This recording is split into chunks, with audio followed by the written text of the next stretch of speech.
ආයේ එන්න පනමාගේ ආදරේ අරන් ජීවත්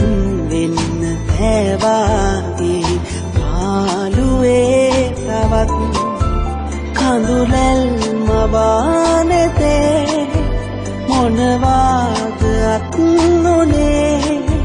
පවසන්න ඇයි මෙසේ සෙනෙහස තාමත් නොහැදුනේ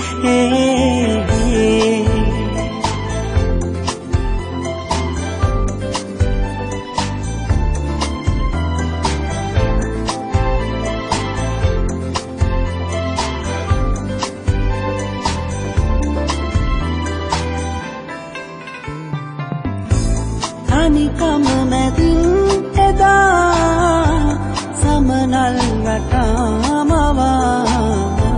වචනෙන් නොකී කතා හොරකම් කළා ඔයා හීනෙන් හැඬුවේ